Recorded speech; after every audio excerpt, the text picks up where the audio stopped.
Son las 7:05, yo creo que los minutos de cortesía ya han pasado y podemos empezar. Y bueno, mientras leo la introducción, pues bueno, si llega alguien, pues se puede perfectamente acoplar. Bueno, pues bienvenidas y bienvenidos a esta segunda parte del ciclo. Voy a hacer una breve presentación de la segunda parte. En primer lugar, le agradecemos a la sede universitaria el apoyo que nos ha dado favoreciéndonos este espacio e invitando al profesor Xavier Luri a dar esta charla y al vicerrectorado de Extensión Universitaria. Bueno, para introducir, pues digamos que podemos empezar haciendo un poco de repaso de la historia que nos lleva hasta ahora, ¿no? En 1543, la publicación del libro de Nicolás Copérnico De Revolutionibus Orbius Celestium abrió una época de cuestionamiento del pensamiento medieval instalado en la cultura europea. Además, la obra daba los primeros pasos hacia un nuevo planteamiento en la comprensión de los fenómenos naturales. Galileo Galilei y otros luego lo plasmaron en lo que hoy se conoce como método científico. Pero la transición de un modelo cultural basado en lo mágico y lo sobrenatural a un modelo racional basado en la experimentación, la observación y el razonamiento encontró obstáculos de todo tipo. Finalmente, este pensamiento desembocó en la Ilustración, que por otra parte terminó agudizando los conflictos culturales, políticos y sociales del siglo XVIII y XIX. Incluso en nuestra época, la falta de una enseñanza y comprensión del método científico lleva a parte de la sociedad a encerrarse en un pensamiento mágico de tipo medieval. Nos encontramos con creencias irracionales de todo tipo que cuestionan incluso los avances científicos confirmados que rigen cada paso que damos. El surgimiento de la llamada posverdad o las fake news son una manifestación de la ausencia de un espíritu crítico generalizado que se basa en la comprobación de la veracidad de los hechos que se presentan. El pensamiento crítico, un planteamiento de la sociedad aséptico-laico con respecto a las creencias más diversas, son condición de posibilidad para que existan sociedades modernas basadas en sistemas democráticos plenos que garanticen la libertad de pensamiento y expresión de las personas que conforman esas sociedades. El ser humano busca respuestas a su sufrimiento, al hecho de tener que morir y al sentido de su existencia. Por lo tanto, encuentra respuestas en la oferta disponible. Esto es terreno fértil para charlatanes e impostores de todo tipo si no se mira en sentido crítico lo que ofrecen esas respuestas. Desgraciadamente, el método científico no está presente en la educación, o lo está de forma insignificante. Se enseñan las ciencias, pero no se cuenta cómo se llega a obtener un resultado científico. Solo se muestra el resultado en sí casi como una verdad revelada. Esto, a los ojos de quien busca respuestas, termina no diferenciándose de cualquier charlatanería. Bueno, en esta segunda parte del ciclo analizaremos hoy, por medio de la conferencia del doctor Xavier Luri, de la Universidad de Barcelona, la relación entre credulidad y ciencia, fake news y método científico. La conferencia mostrará, entre otras cosas, cuán necesario sea interiorizar el método científico como herramienta crítica incluso en la sociedad actual. Bueno, dicho esto, voy a pasar a demostraros que, más allá de todo, yo, por ejemplo, tengo poderes.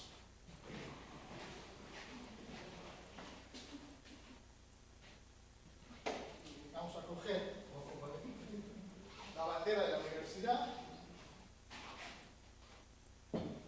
y la vamos a poner aquí. Voy a colgar este tubo y os voy a demostrar que yo puedo hacer un experimento de telequinesis inversa. No os riáis, que es serio. Pero para esto necesito una ayudante o un ayudante que venga a hacer él o ella misma el experimento. Yo no quiero tocar absolutamente nada para que no se cuestione mis poderes. Entonces no sé si hay algún voluntario Hay una chica ahí muy interesada en venir.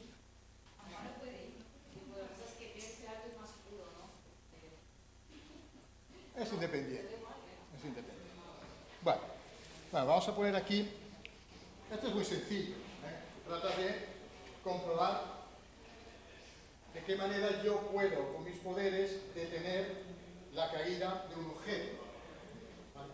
Esto es ya a partir de aquí ya yo no toco nada. Esto es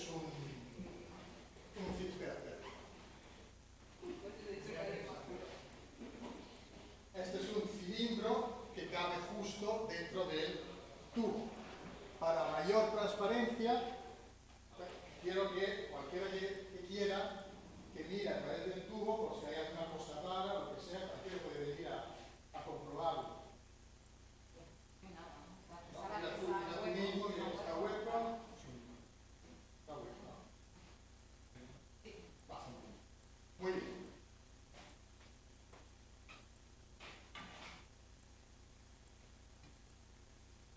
Bueno, esperemos acertar con esto de abajo para que no haga mucho ruido.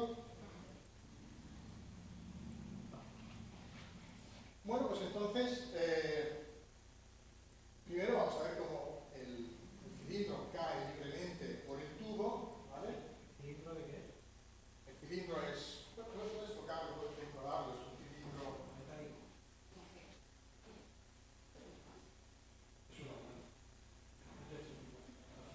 Podéis comprobar perfectamente que es un algo como un clip o algo. ¿Alguien tiene algo de hierro para comprobar? La llave, algo.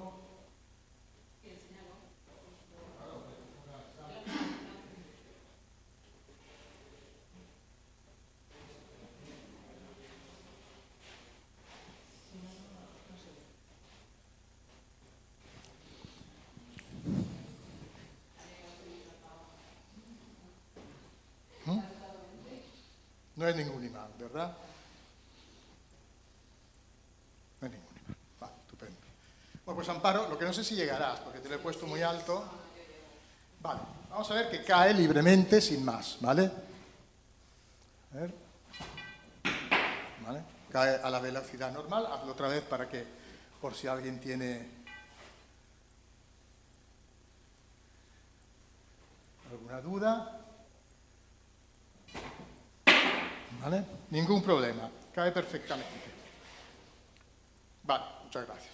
Bueno, pues ahora si alguna mano cándida más quiere venir a hacer el experimento, ahora ya utilizando yo mis poderes de telequinesis inversa, pues adelante, alguna o algún voluntario. ¿Quién quiere venir? Venga, venga.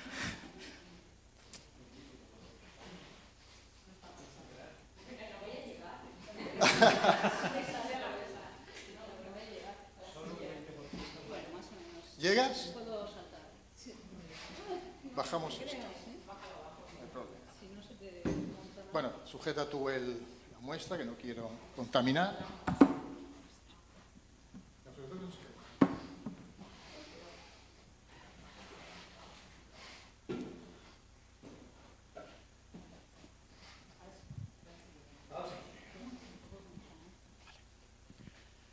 Estupendo.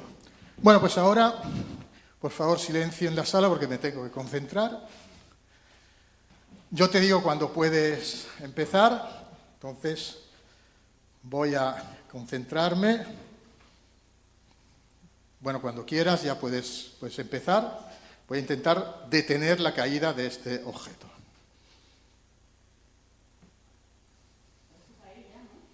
Sí.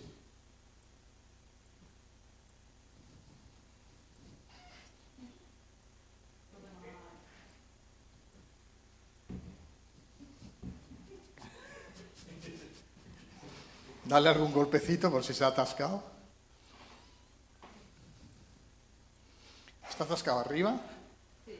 Vale, dale. ¿Ha ido para abajo? Sí. Por fin ha caído. Vamos a volverlo a hacer porque esto, claro. asegúrate de que no se queda detenido y déjalo caer. Ya.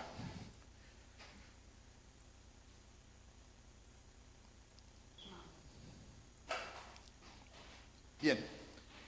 Creo que queda demostrado claramente que tengo poderes de detener la caída de objetos. ¿De acuerdo?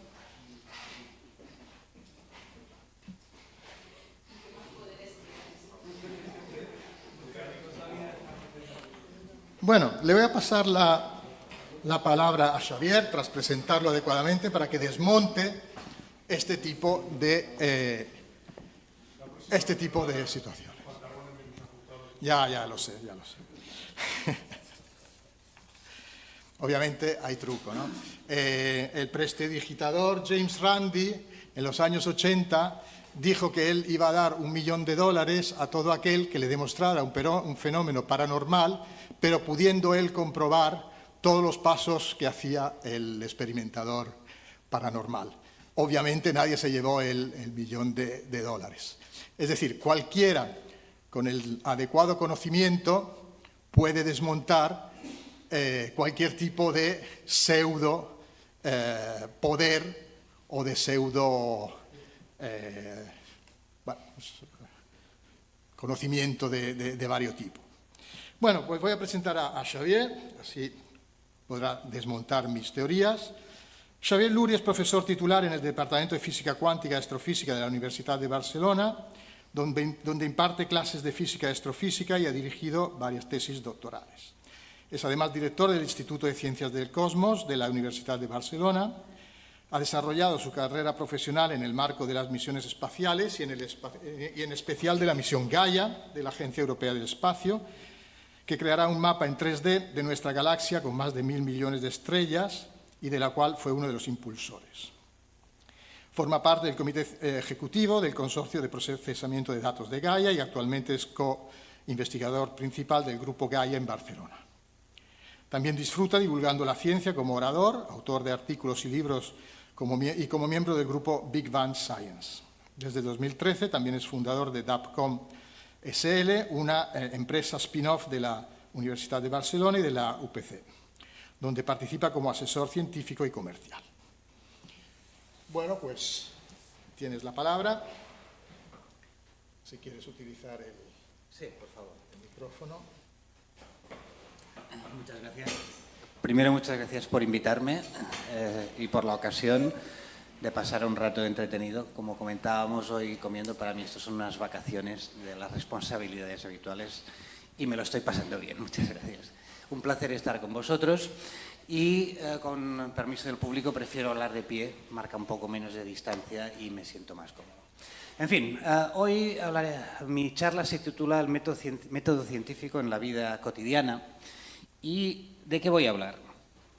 Bueno, voy a hablar de cómo en nuestra vida diaria, científicos o no científicos, porque de hecho en nuestra vida diaria no hay tanta diferencia, cómo respondemos a las preguntas sobre lo que nos rodea, sobre el mundo que nos rodea, lo que pasa, los cilindros que caen dentro de tubos pegados a banderas. Y cómo o por qué los científicos, cuando estamos en el trabajo, funcionamos de forma diferente. ¿Por qué esta diferencia? Y la pregunta es, lo que hacemos los científicos en nuestro trabajo, básicamente la aplicación del método científico, ¿es viable o deberíamos o podemos aplicarlo a la vida diaria? Y si es así, ¿cómo? Para empezar, quisiera exponer un caso arquetípico de los problemas que discutíamos ahora de fake news, pseudociencias. Esto es una manifestación que hubo en Barcelona hace ya unos años y la pongo como ejemplo porque es un caso extremo. De esta manifestación, la delegación del Gobierno en Barcelona publicó que habían asistido 400.000 personas, mientras que la Guardia Urbana publicó su estimación de que habían asistido 1,8 millones de personas. Claro, es que entre una cifra y otra hay 1.400.000 personas de diferencia, más de un factor 3. ¿De acuerdo? Y esto es un caso extremo, pero prácticamente en cada manifestación pasa algo así. Dos cosas. Esto es un problema de números. sea, no es una cosa que sea etérea, que es difícil de definir, no, es un número. Y segundo, es una cuestión que puede tener su relevancia para según qué discusiones políticas, ¿de acuerdo? Pero, sin embargo, repito, esto se reproduce un día y otro y yo creo que nos pasa a todos, a mí me pasa, que cuando veo un número de asistentes a una manifestación en un periódico, ya ni me lo miro, no le doy credibilidad. Y este es un ejemplo, un síntoma del problema. Cuando algo así pasa sistemáticamente, discrepancias, según quien te lo diga, es un número o es otro, eso pierde credibilidad, te olvidas, pasas, no sirve. Y algo así, los asistentes a manifestaciones puede ser inofensivo, pero cuando empieza a pasar sistemáticamente en todo lo que publican los periódicos, en temas relevantes, cambio climático, vacunas, es cuando los problemas se vuelven serios. Pero es lo mismo, degradación de la fiabilidad de la información, ¿de acuerdo? Y en este caso, como decía, es un problema de números. Esta es otra manifestación. Tuve una discusión en su momento, esto es la Plaza Cataluña de Barcelona. ¿Cuánta gente había aquí? Los periódicos también habían publicado cifras discrepantes, no tanto. Con unos compañeros de signo político distinto tuvimos discusiones, ¿cuánta gente había? Y en ese momento hice un pequeño ejercicio. Tomé Google Maps, marqué los cuadrados que se ve, este cuadrado que se ve, con la escala de Google Maps, el área de este cuadrado son unos 36.000 metros cuadrados. A partir de la fotografía se puede uno hacer la estimación de que la zona ocupada es entre 1/3 y la mitad de este cuadrado, y tomando entre 1 y 3 personas por metro cuadrado sale que, si estimas a la baja o estimas a la alza, 12.000 a 54.000 participantes, que es cifras bastante discrepantes con algunas de las que se publicaron, pero me pude yo, sin mucho esfuerzo, hacer una idea de cuál debía ser el número de participantes. ¿Qué ocurre? Aquí, en esa época, los periódicos publicaban cosas de estas, y hubo un colectivo en Barcelona, se llama Contrastant, una gente, que se dedicaba sistemáticamente a hacer este ejercicio, pero bien hecho. El recontar manifestantes de esta forma se puede hacer sistemáticamente. De hecho, es la misma técnica que se usaba antes para hacer recuentos de glóbulos rojos o glóbulos blancos cuando te hacían una extracción de sangre. Te sacaban 1 centímetro cúbico, lo extiendes en una placa cuadriculada, cuentas glóbulos rojos o blancos en una cuadrícula y extrapolas de toda la cuadrícula y, por tanto, sacas el número de millones de glóbulos, de células que hay por centímetro cúbico, y con un margen de error estandarizado. Esto se puede hacer bien. Esta gente lo estuvo haciendo bien. Y yo recuerdo un periódico que les preguntó una vez por sus números para publicarlos. A partir de entonces se volvieron a olvidar. Incluso después salió más recientemente una empresa que, con un dron y un método de conteo automático por ordenador, te sacaba el número de participantes, pero a la cifra, o sea, uno cabeza por cabeza. Cerraron porque tampoco tuvieron éxito. ¿Qué quiere decir esto? Esto es un problema numérico, evaluable, con respuesta clara, pero no hay interés en encontrar esta respuesta. Este es el problema. Esto es uno de los problemas. ¿De acuerdo? Entonces, ¿por qué? Porque preguntas como estas, ¿cuántos manifestantes había? Esta pregunta más o menos inocente tiene una respuesta con un margen de error estimable. O cosas más complicadas como, por ejemplo, ¿funciona la homeopatía o el wifi provoca cáncer? Tienen respuestas no tan simples, más matizadas, pero tienen respuestas. Entonces, ¿por qué nos conformamos, en general, en buscar opiniones en lugar de buscar respuestas, que es lo que nos pasa? Porque lo que está pasando con las cifras de la manifestación es que los periódicos están publicando, en el fondo, opiniones, no están publicando datos. Yo opino que esto no es importante, yo opino que esto no debería ser así, pero te lo camuflan aumentando o reduciendo el número, o no haciendo su trabajo, porque un periodista, si lo que suelen decir en las escuelas de periodismo, si tienes 2 personas y uno te dicen hoy llueve y el otro dice hoy no llueve, lo que no tienes que publicar, hay discrepancias, lo que tienes que asomarte por la ventana y ver si llueve o no llueve y hacer tu trabajo, y eso también falta. ¿De acuerdo? O peor, ¿por qué nos agarramos a respuestas que se han demostrado ser erróneas? Bueno, volviendo a los científicos, en ciencia estas situaciones se dan. respondemos a preguntas de este tipo. ¿Qué valor tiene la constante de Hubble?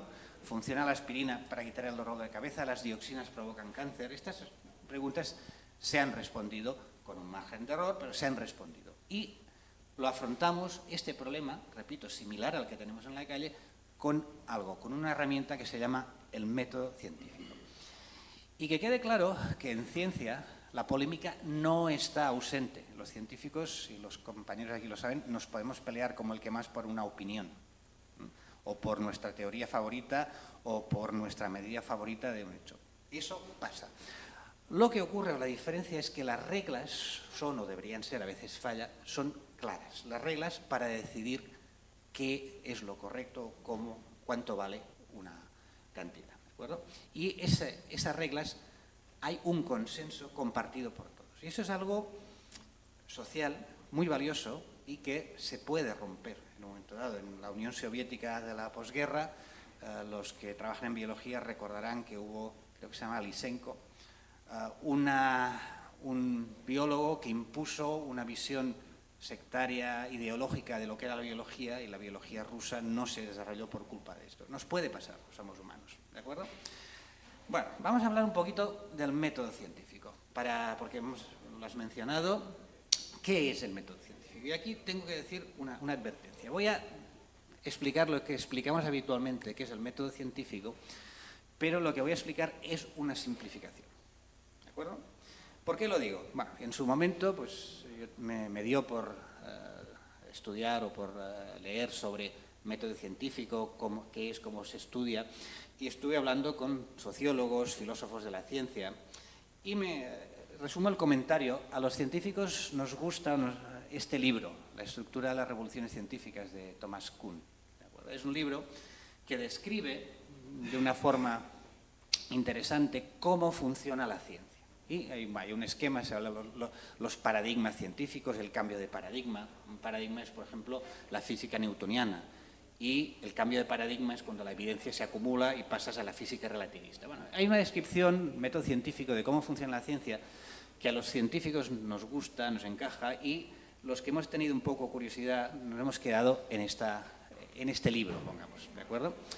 Lo que pasa es que estudiar cómo funciona la ciencia, repito, es algo que hacen profesionalmente sociólogos, filósofos de la ciencia, y esta gente dice, a ver, es más complicado, y eso lo comparto. Los científicos, cuando nos piden que expliquemos algo en más detalle, dicen, bueno, es complicado, ¿de acuerdo?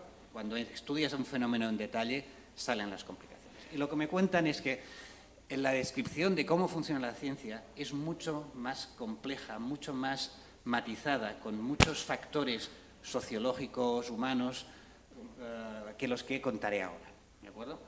Entonces, esta gente se dedica a esto y tiene una visión de la ciencia más matizada. Pero quisiera también mencionar el otro extremo. Este libro, Una casa construida sobre la arena, House Built on Sand, a mí me marcó este libro negativamente, pero me marcó. Cuando lo leí, en esta época que me dediqué a leer sobre este tema, no me podía creer lo que estaba leyendo.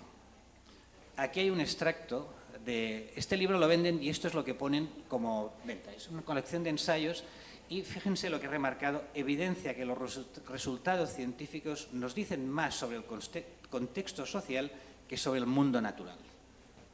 Una frase tremenda, y los ejemplos que da también tremendos. O sea, el libro argumenta que la ciencia no tiene mucho que ver con la realidad, sino con la sociología. ¿De acuerdo? En absoluto desacuerdo, incluso los mismos sociólogos y filósofos mainstream dicen, no, esto es exagerado, esto es un posmodernismo absoluto, un relativismo absoluto. Pero hay gente que discute este tipo de cosas y han hecho un cierto daño. ¿De acuerdo? Pero ¿qué quiere decir? ¿Qué quería decir la gente que publicó este libro? Quiere decir algo como lo siguiente. Cuando yo estaba haciendo mi tesis doctoral, en aquellos años 1990, los cosmólogos estaban peleándose para determinar una de las preguntas que he hecho, ¿cuánto vale la constante de Hubble? Y en aquel momento había como dos grupos bastante enfrentados entre ellos. Un grupo que argumentaba que la constante de Hubble tenía un valor de alrededor de 50 kilómetros por segundo por megaparsec, y hacían una serie de estudios, resultados de observaciones que tendían a apoyar este valor. Y había otro grupo que sostenía que la constante de Hubble valía alrededor de 100, con otros tipos de observaciones, y o eras de uno o eras del otro, o eras del Barça o eras del Real Madrid, y se discutían cordialmente en los congresos, pero nadie bajaba de su carro y a unos les costaba reconocer los resultados del otro y se criticaban mutuamente en artículos. Algo muy humano, y uno puede decir, es lo que pasa con las manifestaciones, ¿de acuerdo? Pero ¿qué ocurre? Y aquí creo que es la diferencia. Años después, ¿dónde estamos? En este momento se están discutiendo dos rangos de valores, entre 67 y 73. Casualmente está ni para ti ni para mí, o sea, casi en medio. Pero es que además estos dos valores, con barras de error mucho mejor determinadas, parecen apuntar, lo que se llama la crisis de Hubble, a que uno de ellos, que está determinado a partir de observaciones del universo lejano, básicamente la época de recombinación, el fondo de microondas, refleja una física distinta del otro que está determinada a partir de supernovas en el universo más cercano. Es decir, la gente de aquellos dos grupos no ha montado dos sectas que lleven 30 años cada uno defendiendo su número y con camisetas y tiaras de ese número, sino que finalmente, a base de observaciones, mejorar las observaciones, se han olvidado de sus cosas y han acabado convergiendo, y ahora la discusión, ya ni siquiera son dos grupos enfrentados, estamos de acuerdo en que son dos físicas distintas en dos regiones del universo distintas, pero fíjense, a mitad de camino. Esta es un poquito la diferencia que quiero remarcar, de que hay unas reglas del juego que al final, por suerte y con un mínimo de honestidad de los participantes, llevan a que las cosas al final funcionen, aunque por el camino te puedas pegar, discutir o puedas tener opinión o posiciones no compatibles, ¿de acuerdo? Bueno, método científico. Este artículo, si alguien tiene interés, tengo un enlace, si alguien lo puede pasar, es un artículo que se publicó en El Confidencial y hace algunas afirmaciones en este sentido de que es complicado. He remarcado algunas. La respuesta, dicen, el método científico así, en singular, mayúscula, es una cosa describible con facilidad, no existe. Como funcionan los biólogos, como funcionan los químicos, los geólogos, los físicos, los astrofísicos, tiene algo en común, pero cada especialidad tiene sus matices y hacen las cosas distintas. Y tal vez métodos que valen en astronomía, donde solo podemos observar, nos es difícil hacer experimentos, en física de partícula igual no los verían claros. Pero bueno, a pesar de esos, otra afirmación importante, y esto es muy importante hablando de pseudociencias, el ser muy sistemático y ser muy riguroso haciendo las cosas por sí solo no hacen que algo sea científico. Yo he visto gente con creencias curiosas, desde terraplanistas a antivacunas, que se han dedicado a hacer recopilaciones muy exhaustivas, muy rigurosas en un cierto sentido, de datos, de artículos, etcétera, etcétera, pero tienen problemas de sesgos. Es decir, el hacer mucho trabajo, dedicarle mucho tiempo, intentar ser muy riguroso y sistemático no te garantiza que lo que hagas es ciencia. ¿De acuerdo? Es lo que dice aquí, que el hecho de que no sepamos dar una definición única, universal, rigurosa y válida de lo que es el método científico no implica que no haya diferencia entre pseudociencias y no ciencias, ¿de acuerdo? Entre las ciencias y las pseudociencias o no ciencias. Y, bueno, aquí da un poco de resumen. Una de las cosas importantes que me gustaría destacar es que la ciencia hace lo que aquí llama predicciones arriesgadas. Cuando tú estás haciendo ciencia, tú con tu teoría lo que quieres hacer es una predicción clara, precisa, pasa esto, y si no estoy equivocado. Y eso es algo muy importante. Yo tengo que hacer predicciones con mi teoría y jugármela. Lo que no puedo hacer es no hacer predicciones, no, esto está bien y funciona hasta ahora. Y otras cosas, exactitud, contrastabilidad, etcétera, etcétera, de lo que voy a hablar. Eso es importante, ¿de acuerdo? Bien, método científico. Bueno, una definición así de libros sería el conjunto de técnicas que se usan en ciencia para investigar nuestro mundo, para la realidad, fenómenos, adquirir nuevos conocimientos, etcétera, etcétera.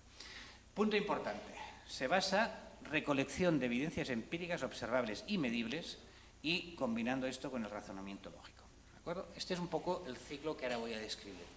Parte de observar, hacer hipótesis, experimentar, confirmar o no confirmar las hipótesis y volver a empezar cada vez más, de forma más completa, y todo ello con principios de razonamiento lógico.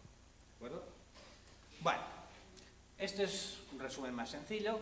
Dado un hecho observacional o experimental, la diferencia es muy de astrónomo, repito, se formula una hipótesis y que cuando se confirma o no se confirma, bueno, las que se confirman se juntan en un todo coherente con capacidad de explicación y de predicción que se llama teoría. Suelo dar un par de ejemplos para clarificar. ¿De acuerdo? Una hipótesis es esto, una posible explicación de un hecho experimental u observacional. Explicación. Un ejemplo muy claro, y no pongo astronomía, que es mi campo, sino biología. Esto pasó en biología, cuando se descubrió el ADN, se puso sobre la mesa la hipótesis de que los cambios evolutivos son debidos a mutaciones del ADN. Eso era una hipótesis en su momento. Se descubrió el ADN, se sospechó que eso era lo que daba la herencia y permitía la evolución, pero eso se tuvo que confirmar, ¿de acuerdo? Esta hipótesis, de forma muy completa, explica el hecho observacional de la evolución de los organismos. Esta hipótesis está hoy en día muy confirmada, o casi plenamente confirmada, y forma parte de algo más grande, y lo que los biólogos llaman la teoría sintética de la evolución. Lo cual me lleva a la teoría. Y aquí hay que ir con cuidado, porque cuando se habla de teoría, a veces se confunde el término científico con el término coloquial. Esto es muy teórico. Esto, en teoría, no. Teoría en ciencia es un principio o conjunto de principios combinados con hipótesis que explican globalmente un cierto orden de hechos, ¿de acuerdo? Y una teoría, como decía, primero debe explicar lo que has observado o los resultados experimentales. Si ahí no llegamos, ya esa teoría a la basura. No a la basura, puedes conservarla como una aproximación, pero falla. Segundo, importante, debe ser conceptualmente coherente internamente y con otras teorías. También con un límite, pero por ejemplo, luego hablaré de homeopatía. La homeopatía es completamente incoherente con todo lo que sabemos de física y de química. Es a un nivel muy básico. ¿De acuerdo? Entonces, las teorías que formules deben ser coherentes interna y externamente. Y cuando no lo son, tenemos un problema y lo sabemos. Por ejemplo, los físicos sabemos que gravedad y cuántica tienen una cierta fricción entre ellos y estamos buscando como locos una teoría unificada, que no ha llegado. Y pasa en otros campos. Pero lo sabemos, aceptamos la contradicción de momento, pero trabajamos para pulirla. Y, importante, debe predecir resultados de nuevas observaciones y experimentos. Una teoría tiene que ser predictiva, tiene que hacer más, abrirnos a más fenómenos en el mundo.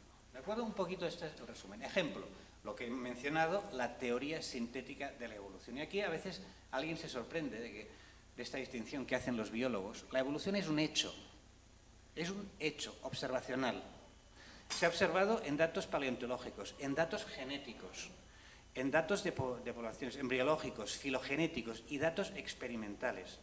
Datos experimentales puede sonar un poco raro, pero hay un equipo de biólogos que se ha dedicado con placas de Petri, a hacer generaciones y generaciones y generaciones de bacterias.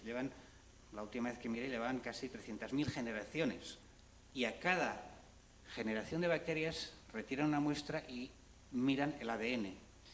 Incluso en condiciones estables de laboratorio han visto cómo esas bacterias evolucionan, su ADN se va adaptando mejor a las condiciones estables de laboratorio. Han observado la evolución, pero es que lo vemos en muchos otros casos. Entonces la evolución es un hecho y la teoría sintética de la evolución es la que conjuntamente, y es complicada, cuando hablas con un biólogo de cómo el ADN evoluciona, la selección, le han puesto muchos detalles. Los que no somos biólogos a veces nos cuesta entender cómo de compleja es la teoría sintética de la evolución actualmente. Pues esta teoría explica el hecho de la evolución. Hipótesis, teoría. Y los científicos nos pasamos el día formulando hipótesis, comprobándolas y montando teorías para llegar a un conjunto de teorías que nos den una visión del mundo coherente y que nos permitan predecir. ¿De acuerdo? Esto es un poquito cómo trabajamos. ¿De acuerdo? Importante, las teorías se van construyendo y reconstruyendo. Ya he mencionado que la teoría newtoniana durante muchos años era prácticamente un dogma, pero llegó a la realidad y la tumbó. Bueno, pues hubo que aceptarlo, costó. Fue un problema de aceptación largo, pero hubo que aceptarlo, no hubo más remedio. La experimentación no permitía otra cosa. Y en este proceso, pues, confirmamos refutando hipótesis, planteamos nuevas, y es lo que decía, montamos un entramado consistente, explicativo, que cada vez funciona más, mejor y de forma más general para explicar el mundo. Esta es la idea. Y repito, a veces me han criticado, es que los científicos sois muy cerrados de miras, es que no estáis dispuestos a abrirte a otras posibilidades. Esto te lo dice un terraplanista, te lo dice un antivacunas, dice, no, mira, yo soy de mente abierta, pero no tanto.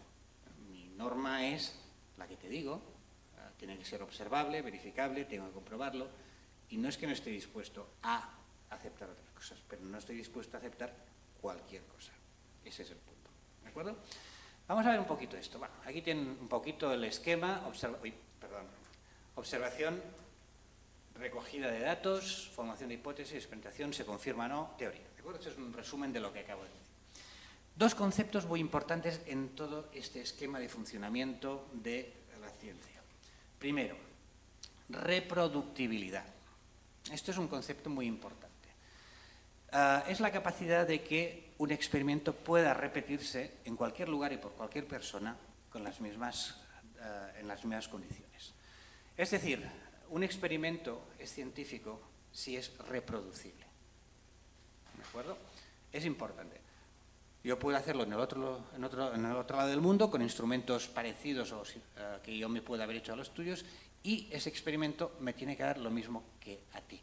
Y si eso es cierto, ese experimento es reproducible y puede ser la base para refutar una hipótesis o para aceptarla. Suelo poner un ejemplo, igual este público ya veo que ya es del ramo, no tengo que convencerlos, pero a veces pongo un ejemplo un poco tonto, pero que ayuda a entender a la gente qué quiere decir esto de la reproductibilidad. Imaginen que tengo un amigo y este amigo va a salir varias veces a lo largo de esta presentación. Un amigo que me dice que ha visto un unicornio. Oh, genial, ostras, un unicornio, qué chulo. Pero, muy bien, pero ¿dónde? Yo no lo veo. Vale. Dice, bueno, es que no todo el mundo lo puede ver, son invisibles para la mayoría de la gente.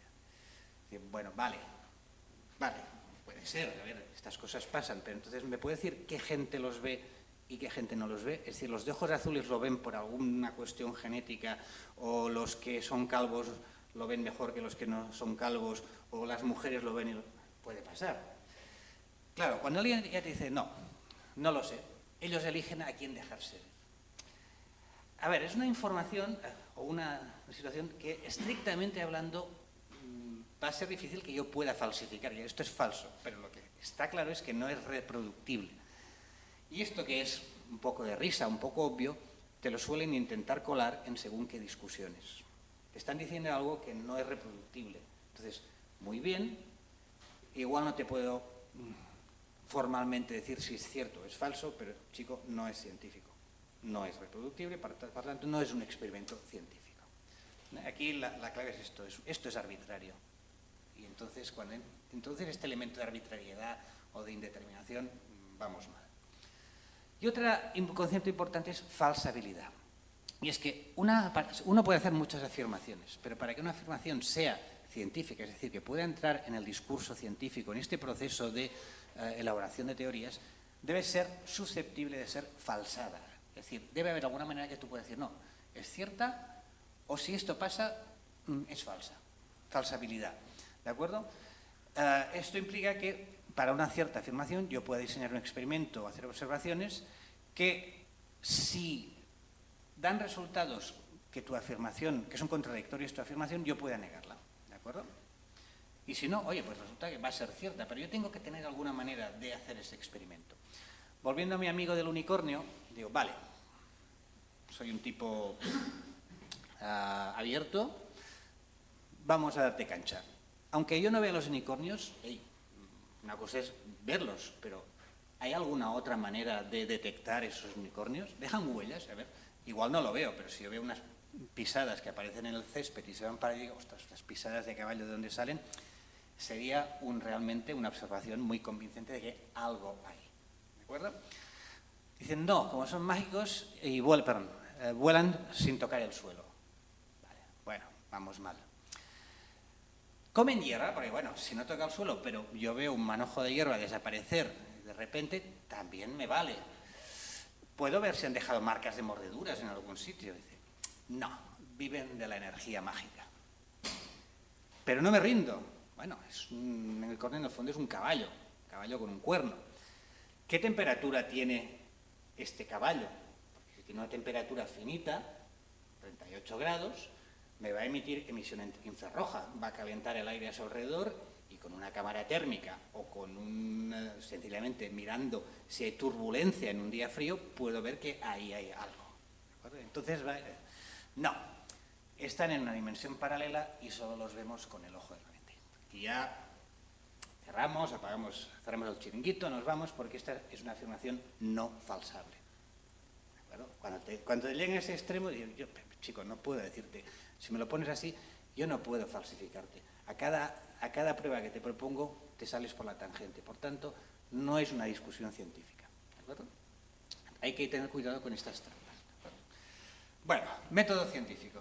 ¿De acuerdo? Esto es un poquito la descripción de cómo funcionamos y los pesos, medidas, garantías para que podamos discriminar afirmaciones, hipótesis falsas, desciertas, experimentar y montar un conjunto coherente.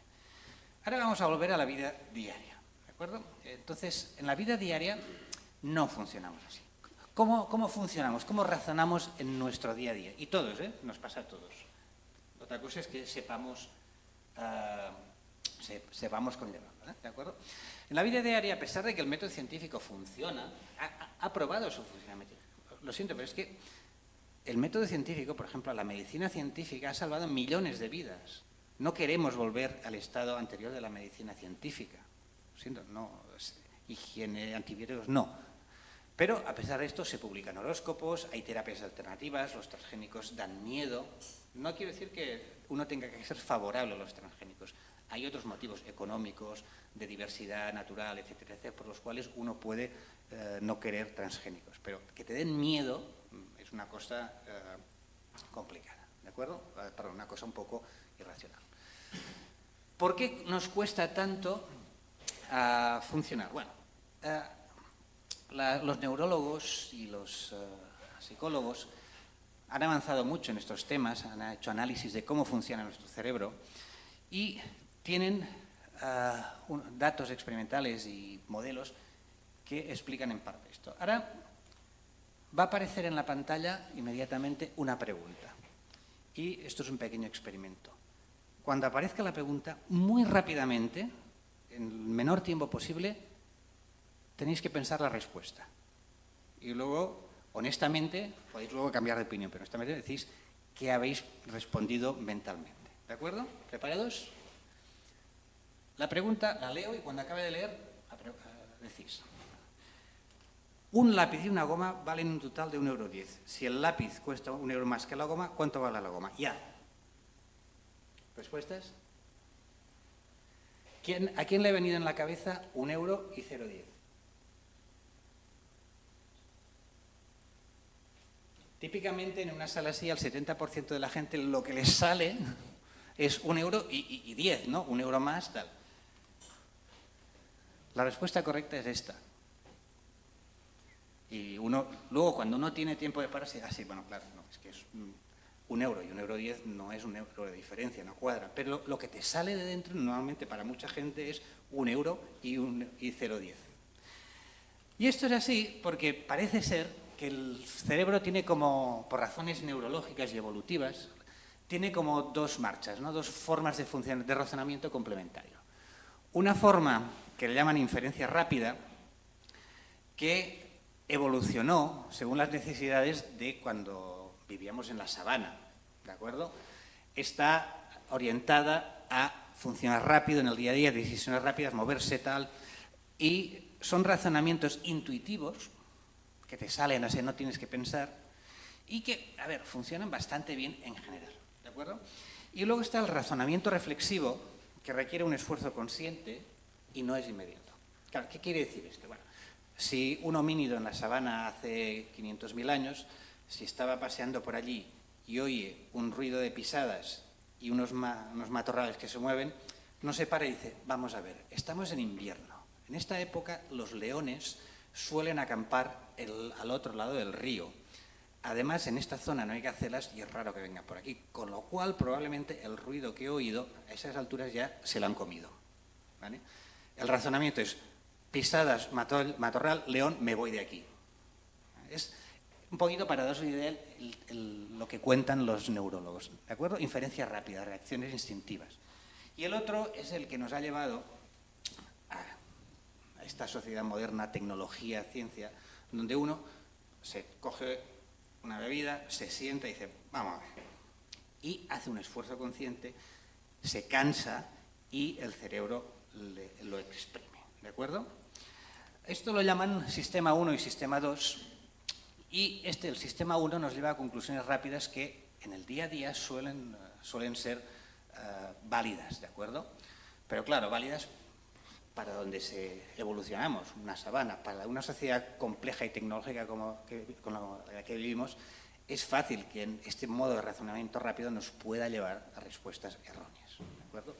Y el razonamiento reflexivo, el sistema 2 que le llaman, requiere, como digo, un esfuerzo consciente, entrenamiento, requiere que nos formemos, nos escolarizamos para aplicarlo correctamente. Mucho más sofisticado, mucho más potente, mucho más cansado y también algún colega me dijo, bueno, además como monos que somos perezosos, tendemos a conservar energía, entonces esto cansa. Entonces si tienes que pensar mucho, a veces si no tienes voluntad te cuesta. Y la tendencia es sistema 1 para todo, ¿de acuerdo?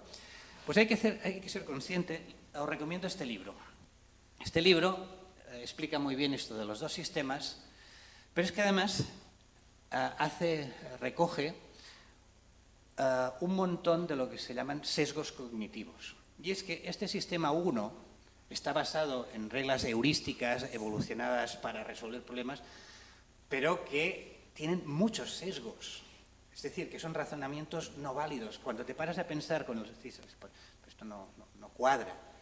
Pero que son atajos de pensamiento que funcionan muy bien en casos normales, pero que cuando nos encontramos con casos complejos nos pueden llevar a problemas, ¿de acuerdo?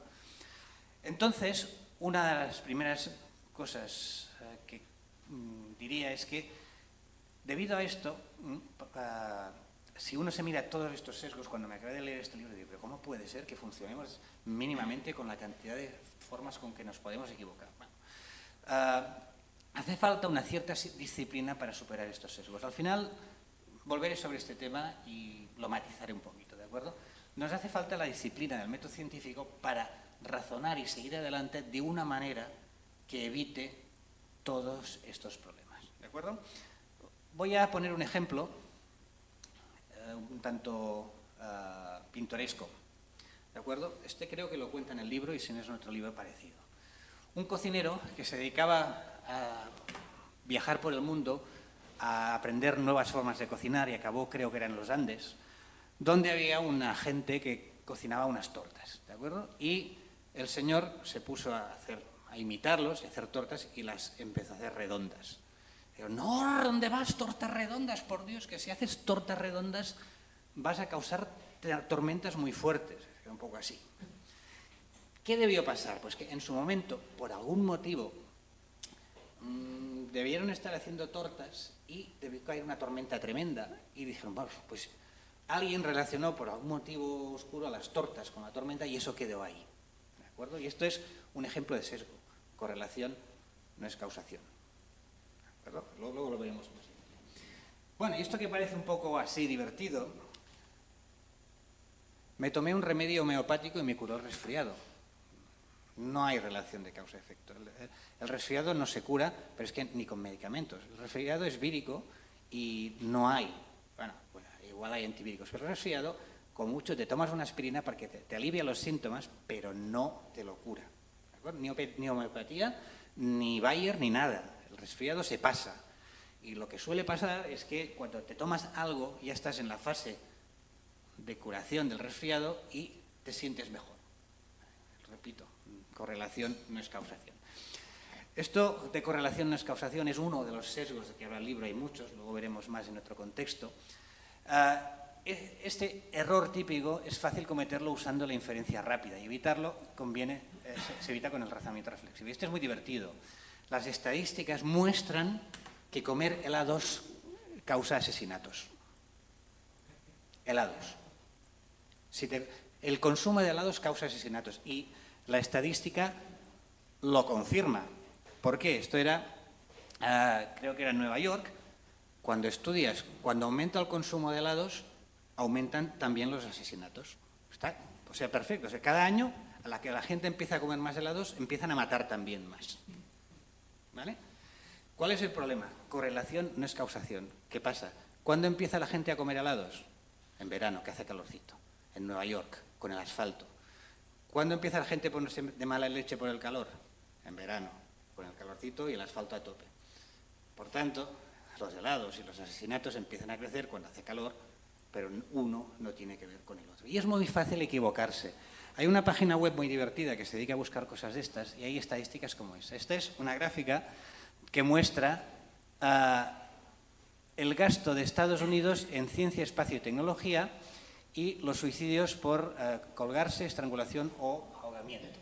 Y son estas dos curvas y como ven, van de la mano.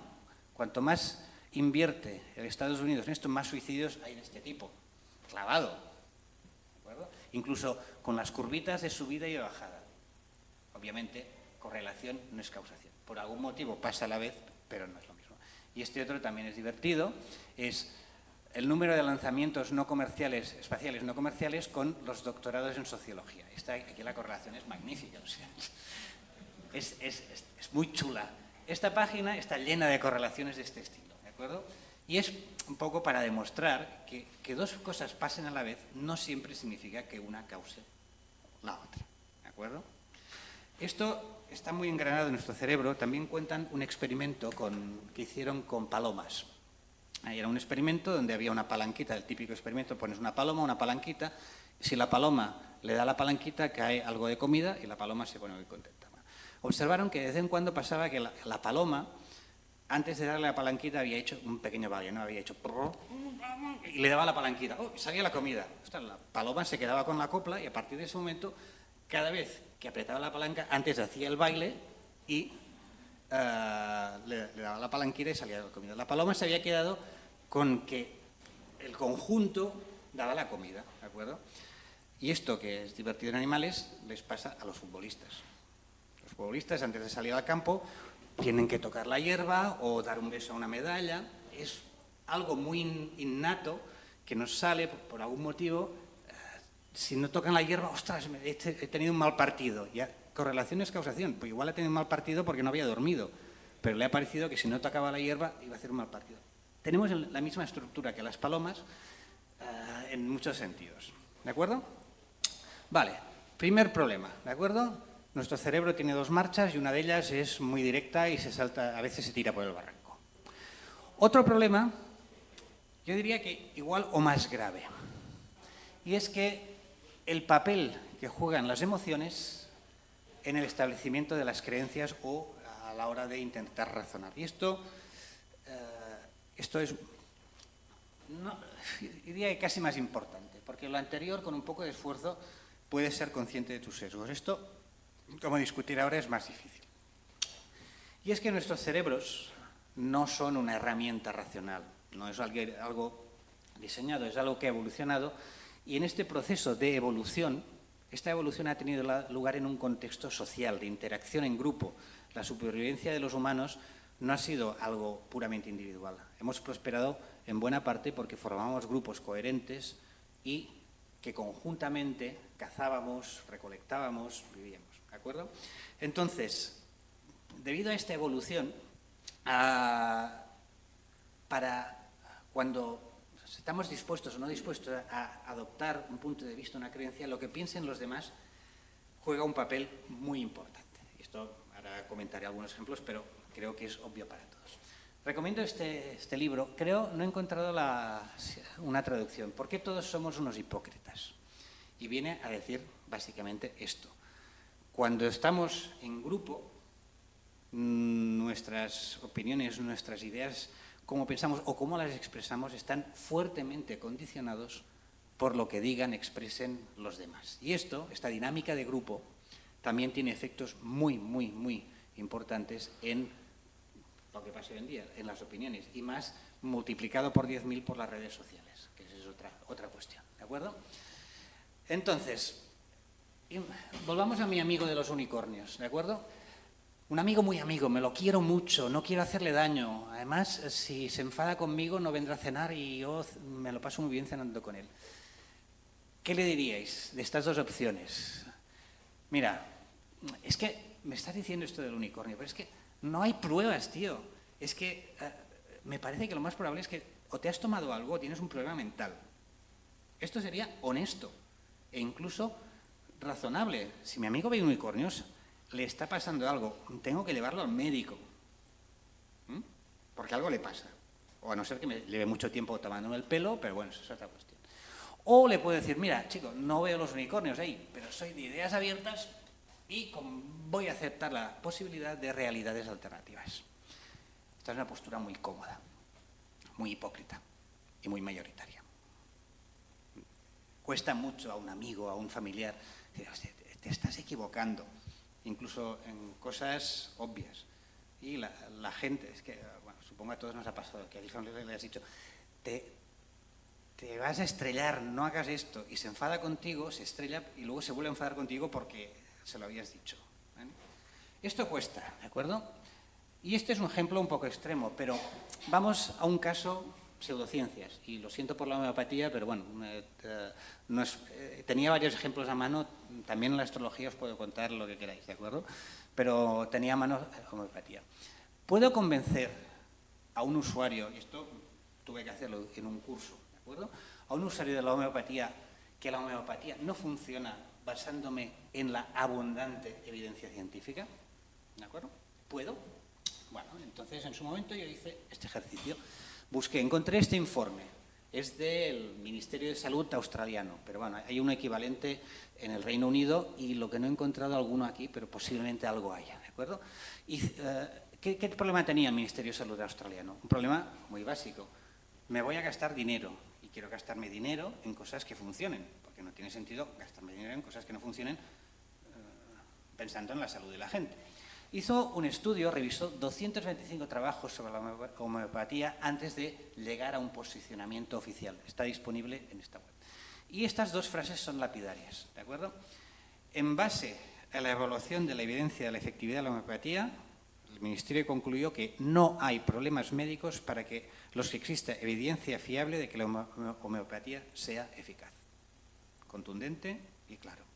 ¿De acuerdo? Y segundo, las personas que eligen tratarse homeopáticamente pueden poner en riesgo su salud si rechazan o retrasan tratamientos científicos o de medicina científica que está confirmado que funcionan. ¿De acuerdo?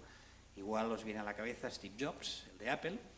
En uno de los cursos que organicé sobre este tema, vino un médico que trabajaba con el doctor que trató a Steve Jobs. Y comenta, creo que tuvo un cáncer de páncreas.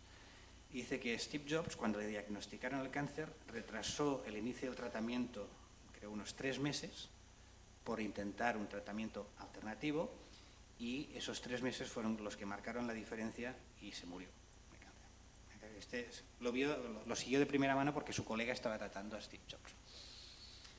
¿De acuerdo? Entonces me ocurre este informe para poder hablar de ello. También tengo que decir que aquí hay que ir con cuidado, porque a veces pasa una cosa, ¿de acuerdo? Este texto era texto médico, bueno, mi mujer trabaja en el campo y me aclaró cosas, pero hay que ir con cuidado porque la forma como escribimos los científicos en nuestros artículos a veces puede prestarse a confusión. Otro ejemplo, en la escuela donde iba mi hija, tuvimos una reunión de la AFA, la Asociación de Familias, y una madre, digo madre porque era madre, salió con la propuesta de prohibir el wifi en la escuela. Es que he leído que es muy perjudicial para la salud y quiero que esto me preocupa mucho en mis hijos y por tanto quiero que no haya wifi en la escuela. ¿De acuerdo? dije, bueno, para quietos paraos.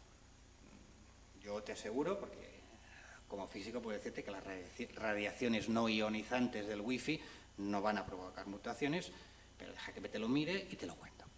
Me bajé un informe completo de la Organización Mundial de la Salud sobre los posibles efectos del wifi en ratones. Me lo empapé.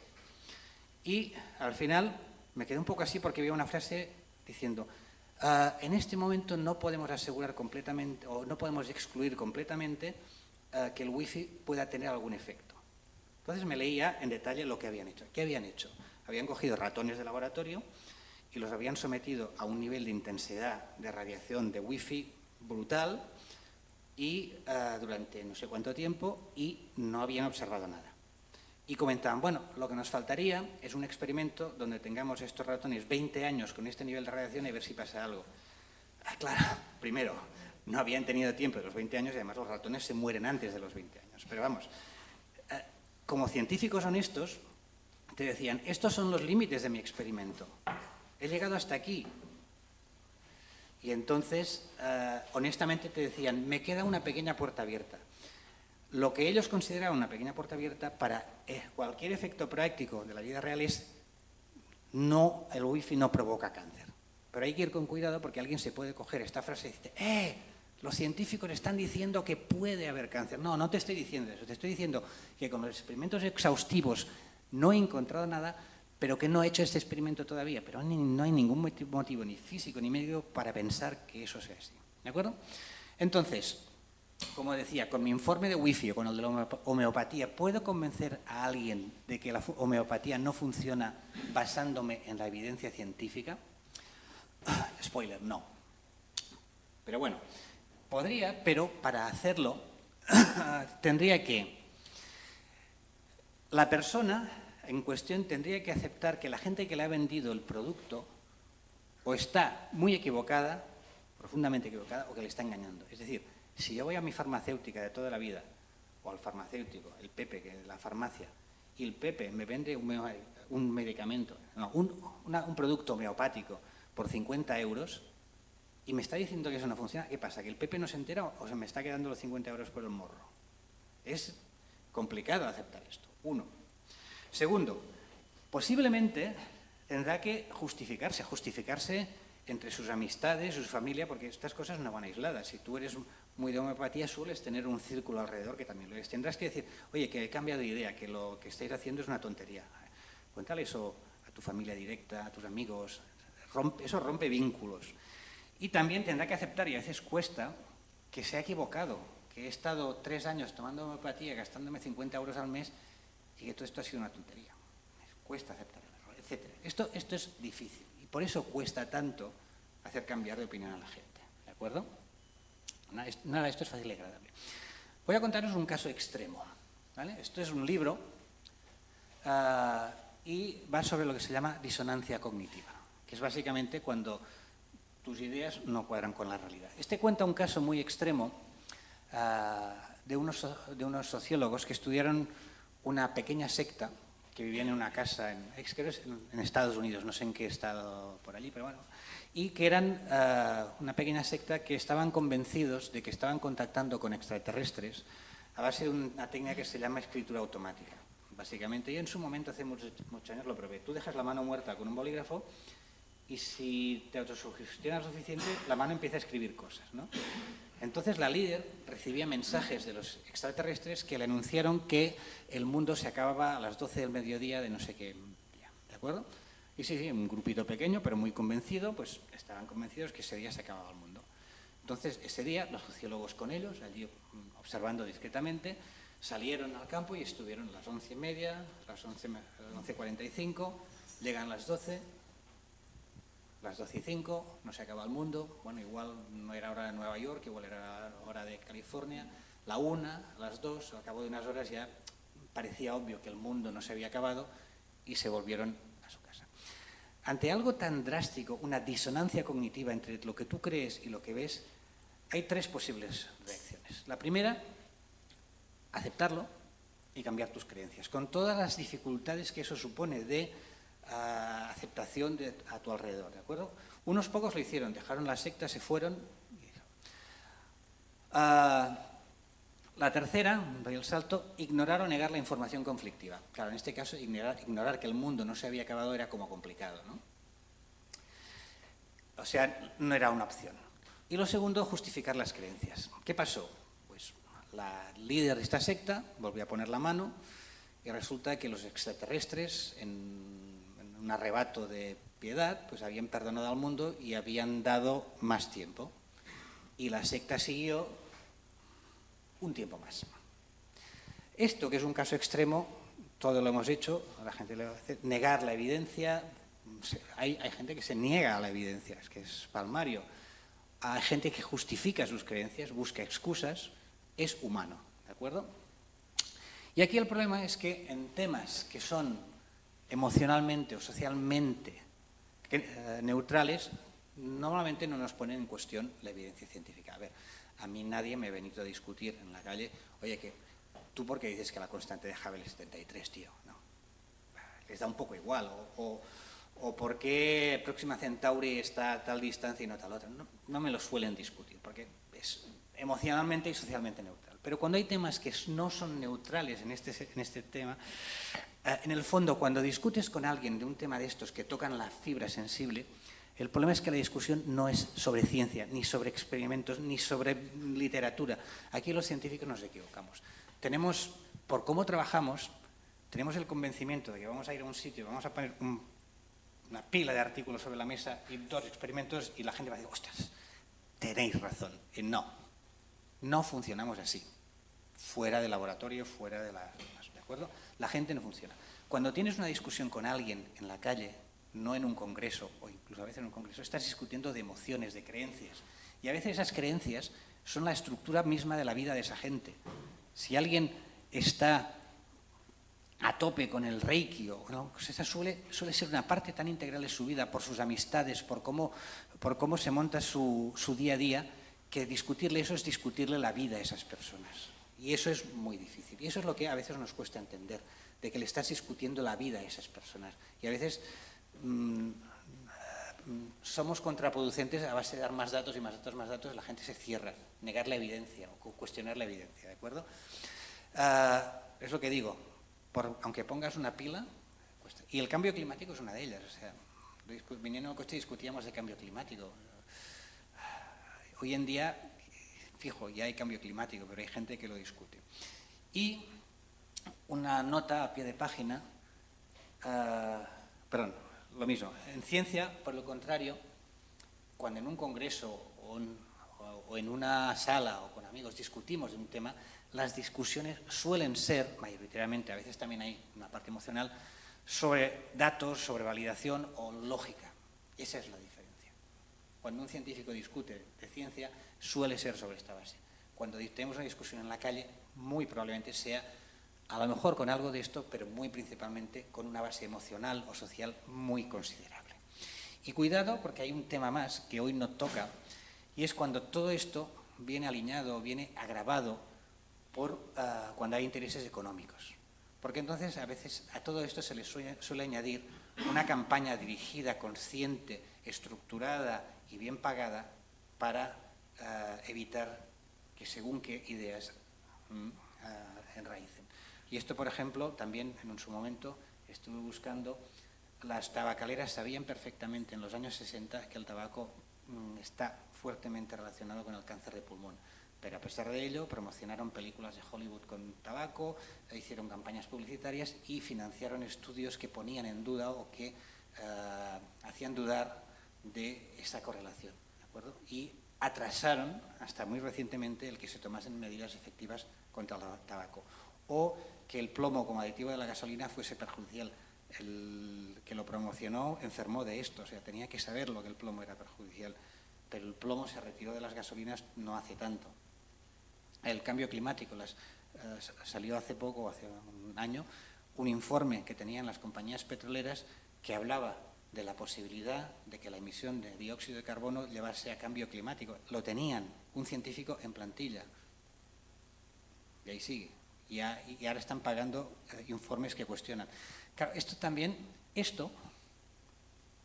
es embarrar el discurso a propósito. Y eso también nos perjudica mucho, porque si a nosotros nos cuesta a veces distinguir entre toda la evidencia cuando te la embarran, ¿qué va a decir alguien que no está en tu campo? ¿Cómo vas a convencerle de que las cosas son de una manera cuando hay tanto barro, tanta confusión intencionada en el tema? ¿De acuerdo? Bueno, entonces, aplicar el método científico en la vida diaria, teniendo en cuenta estos dos factores, los dos sistemas y la parte emocional, es muy difícil. Y es imposible, no lo hacemos, ni los científicos ni nadie, ¿de acuerdo? Vamos por la vida mayoritariamente un poco con piloto automático y mientras algo no sea especialmente importante, pues lo tomamos como viene. Tampoco ayuda a hacer amigos. Estas frases, igual los científicos son arrogantes, una crítica que encuentras en Internet cuando contradices a alguien. Tenemos que tener las ideas más abiertas. Hay una conspiración científica. La conspiración científica me hace mucha gracia, como si tuviésemos tiempo para conspirar, no lo que tenemos entre manos. Y la ciencia no puede explicarlo todo. Pero es que lo que haces tú, menos. Lo siento. Entonces, un poco la imagen, esta igual lo conocéis, el personaje Sheldon Cooper de Big Bang Theory. Esta es la imagen, pero es una imagen falsa. Ahí sí que hay un cierto número de científicos que son un poco como este señor, que tiene probablemente un síndrome de Asperger. Yo tengo en mi instituto algunos, son gente dura de manejar. Yo tengo razón, ¿de acuerdo? Muy racionales. Pero es que a todo esto se suma un efecto que igual lo conocéis, que es el efecto Dunning-Kruger. No sé si lo conocéis. Es también de psicología, y aquí un poco la gráfica. Explico la gráfica, ¿vale? Esto es, en este eje, lo que realmente sabes sobre un tema. Es decir, desde nada a mucho. Y en el eje vertical es cómo tú te percibes de competente, de conocimiento de ese tema. ¿De acuerdo? Pongamos de astrofísica, ¿vale? Lo que sé y cómo soy capaz de hablar de ella con una confianza. Esto lo sé yo, ¿de acuerdo? Entonces, cuando no sabes absolutamente nada, eres consciente de que no sabes nada. Pero hay una tendencia a la que aprendes un poquito, que es lo que la cima del monte de la ignorancia, de que vas por el mundo como si fueses el experto mundial en ese tema, ¿de acuerdo? Es el efecto cuñado, o llámale como queréis, ¿de acuerdo? Gente que sabe un poquito de ese tema y que se creen que saben mucho, y es lo que dice de competencia autopercibida. Y esto está basado en estudios, ¿eh? Los individuos incompetentes en un tema tienden a sobreestimar su propia habilidad. Y, además, son incapaces de reconocer las habilidades del otro. O sea, no solo te crees mejor de lo que eres, sino que eres incapaz de reconocer a uno que sí que sabe de ese tema. ¿De acuerdo? Entonces, esto a todos nos habrá pasado. Cuando vas aprendiendo más, empiezas a darte cuenta, ostras, aquí hay más chicha de la que parecía, esto es complicado. Llegas al valle de la desesperación. Sabes mucho más, pero dices, esto no llego, es muy complicado. Y si sigues trabajando, vas mejorando, te vas convirtiendo en un experto y llegas ya a lo que aquí llaman la meseta de los gurús.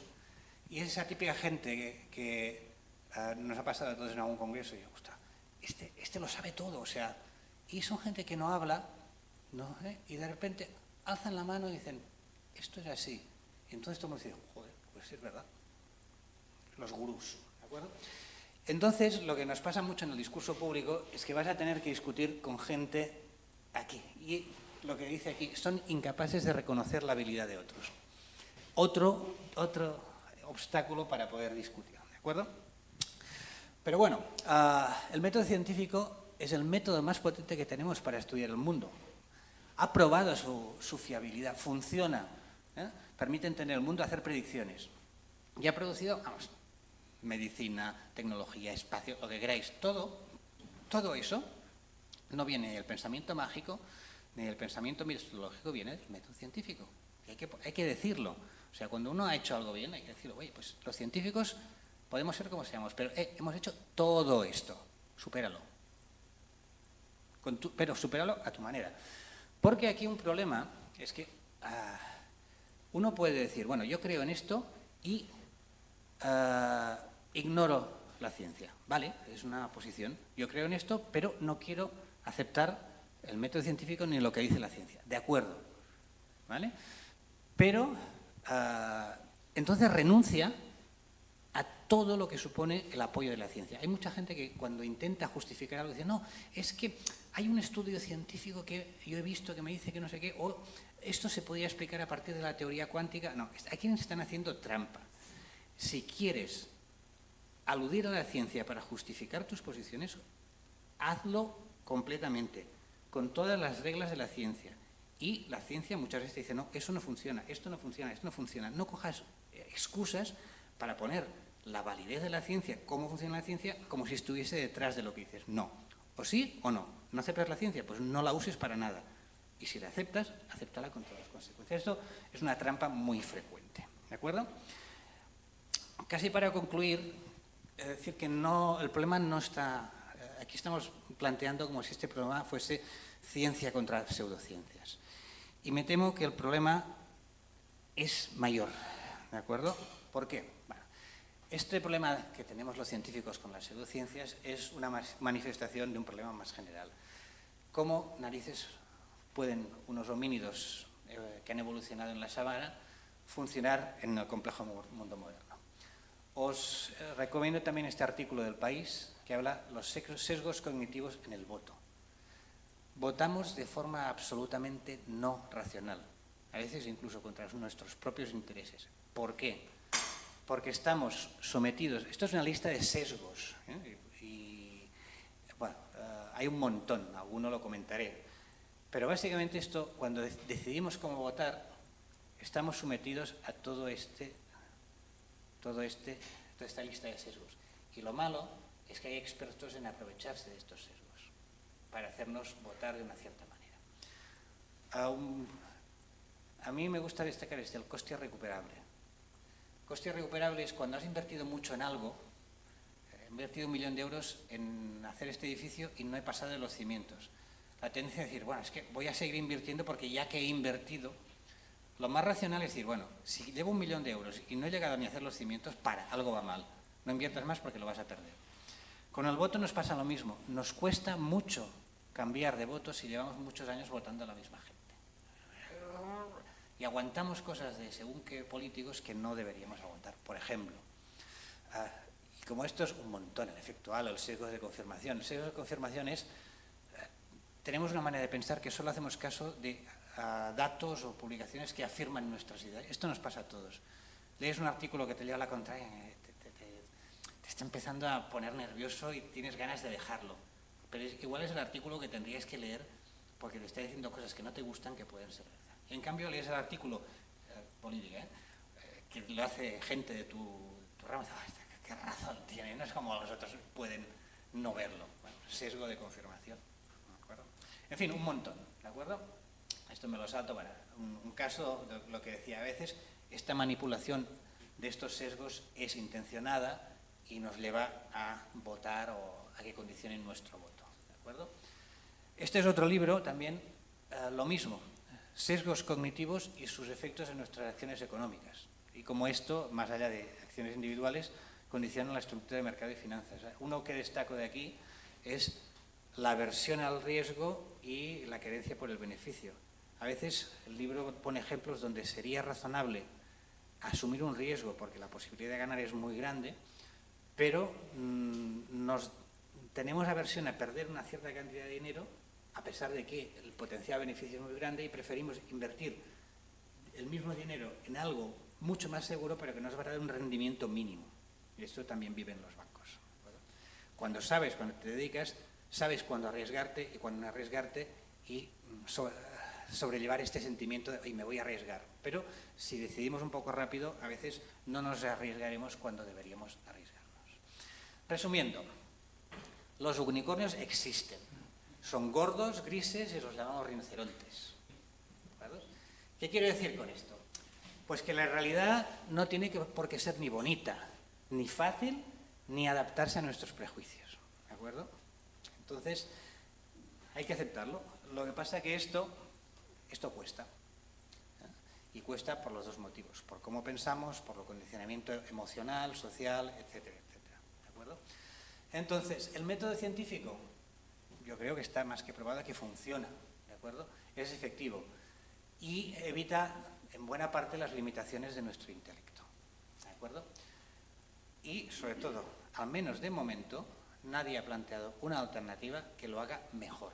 Se han planteado muchas alternativas, pero todas lo hacen mucho peor, en términos de entender el mundo, de predecir, de mejorar nuestra vida. Lo siento, pero es así. Y se pongan como se pongan, es así. Como científico, creo que es importante no renunciar a plantar cara, no renunciar a cuando viene alguien con pseudociencias, charlatanerías, contamina el discurso público. Y lo que decía al principio, si aceptamos que algo tan simple como los números de una manifestación sean opinables, estamos contaminando el discurso. Si todo puede ser falso, nada es cierto. Y entonces deja terreno libre para que cualquiera diga lo que le dé la gana y se salga con la suya. Y es una receta para el desastre y así nos va. ¿De acuerdo? Y por otra parte, también, que no es una tarea de los científicos, ya he mencionado antes el ramo de los periodistas. Si tienes una disputa sobre si llueve o no llueve, asoma la puñetera cabeza y dime si llueve o no llueve, no me des dos opiniones. Y esto pasa mucho, ¿de acuerdo? Y además les cuesta posicionarse, porque a veces reciben llamadas enfadadas de gente que les han dicho, estás mintiendo. Bueno, es que estás mintiendo, tío, es que es lo que hay. Pero bueno, como científicos tenemos tal vez una responsabilidad especial, porque somos los gestores de esta gran iniciativa humana que se llama ciencia, que funciona, que puede ser muy beneficiosa, también puede llevar a peligros como las bombas atómicas, pero bueno, también tenemos que ser conscientes de esto. Pero tenemos que ser mínimamente militantes en la lucha contra las pseudociencias y las creencias falsas, ¿de acuerdo? Y aquí, mensaje para los científicos de la sala, repito, hay que ser muy conscientes que como científicos dar datos de evidencia no es suficiente. Si queremos hacer este papel, esta militancia por la ciencia, por el método científico, por luchar contra las pseudociencias, tenemos que prepararnos. Hay que estar preparado para discutir en público, porque esto es un mensaje que a veces doy cursos de divulgación en la universidad y digo, tened mucho cuidado. Si vais a una tele, si vais a una radio y vais a discutir de algo de esto, os encontraréis delante con alguien que lleva años yendo a estos entornos, sabe cómo discutir, sabe cómo desviar el tema, sabe usar recursos retóricos como el hombre de paja, no sé, y te va a dar mil vueltas aunque tú tengas razón y todos los datos. Cuidado con esto. Segundo, algo en el que fallamos los científicos, de formación profesional somos muy secos, tendemos a dar datos. A los humanos nos gustan las historias, esto es de primero de divulgación. Si quieres contar algo y que la gente lo reciba, cuéntalo como una historia. A la gente nos gustan las historias y si te cuentan algo, yo por ejemplo a veces cuando doy charlas de divulgación a según qué edades y hablo de evolución estelar, les cuento un cuento. El cuento de cómo nació el Sol, cómo luego hizo sus planetas, de cómo se morirá hinchándose, y si lo pones en forma de historia del Sol, es mucho más fácil de que los niños te lo compren y se queden con las ideas básicas de evolución estelar que si yo empiezo a hablarles de que el Sol es una estrella G5 clase 5 o que hubo un disco protoplanetario. A los adultos también nos pasa. Entonces, tenemos que contar la historia de la ciencia. La historia de la ciencia es una historia de éxito y podemos probarlo y las pruebas están delante nuestro. Y es tonto ignorar todo esto y volver a caer en un pozo de oscuridad de donde veníamos y al cual yo personalmente no tengo ninguna ganas de volver. Pero contémoslo como una historia que vivimos, en la que participamos y que hacemos entre todos y sobre todo los científicos. Un consejo también, creo que es de Mark Twain, nunca discutas con un ignorante porque te hará bajar a su nivel y ahí te vencerá por experiencia. Creo que, no sé si es ignorante o un idiota, pero es cierto, es que si te lías a discutir de malas maneras con según qué gente, esta gente tiene mucha práctica y va a acabar ganando la discusión porque saben cómo luchar en el barro y tú no. ¿De acuerdo? Cuidado con eso. Y finalmente, es importante elegir las batallas. No podemos luchar con todo. Hay que elegir las batallas y esas ganarlas. Porque si te metes en muchas guerras, acabas cansado, desmoralizado. Tenemos que repartirnos el trabajo y unas batallas lucharlas unos y otras batallas lucharlas otros. Y para terminar, consejos de estar por casa. ¿Cómo? 4 consejos para intentar superar esto. Primero, Y esto, mensaje general, pero especialmente para los científicos. La gente no es tonta. Esto es algo que tuvimos un curso y lo discutimos. A veces, según cómo se presenta la discusión sobre pseudociencias, estas cosas, parece que le estés diciendo a la gente, ¿cómo puedes ser tan tonto de creerte esto? No. Una psicóloga que se dedica a estos temas nos explicó, no hay una correlación clara entre nivel de estudios o nivel intelectual o creencias en pseudociencias. Es decir, no es que sea cosa de ignorantes o de tontos, es sencillamente tu historia personal, cómo te has formado, cómo has aprendido a entender el mundo y cómo has aprendido a saltarte o no saltarte esos sesgos de raciocinio o emocionales o sociales. ¿De acuerdo? Y bueno, conozco gente de la universidad, incluso catedráticos, no de física, pero de área de ciencias, que me han dicho que, lo de la astrología estaba bien. Tío, bueno, catedrático de ciencias, pues mira, tenía esa debilidad, y ya está, no pasa nada. Pero un catedrático, bueno, le discutes, le explicas y bueno, puede entenderlo, pero todo el mundo, ¿de acuerdo? No es una cuestión de tontos. Segundo, a esta gente probablemente le falta entrenamiento para superar según qué sesgos. Pues aquí la formación científica del público es crucial y, repito, divulgación, yo creo, para los científicos es un deber, divulgación bien hecha, ¿de acuerdo? Formación, divulgación y comunicación. Yo siempre digo en la universidad que como científicos no podemos encerrarnos en el laboratorio, tenemos que salir y explicar lo que hacemos, explicarlo bien, por qué y ponerlo en contexto, la historia de la ciencia. Y en general hay que tener voluntad de aprender y no dejarse llevar por las preconcepciones, y aquí lo del escepticismo. El escepticismo es muy sano, tampoco hay que exagerar, la vida también a veces hay que relajarse, pero el escepticismo es algo que debería enseñarse en las escuelas, en mi opinión. Entonces, esto, para cerrar un poco de alegría visual, pregunta, ¿el color de B es igual o distinto del color de A? Ahí, a ver, se están riendo. ¿Qué? No. Todos lo vemos distinto. No me vengáis con que estáis muy resabiados, ¿vale? Lo vemos todos distintos, ¿sí o no? Vale.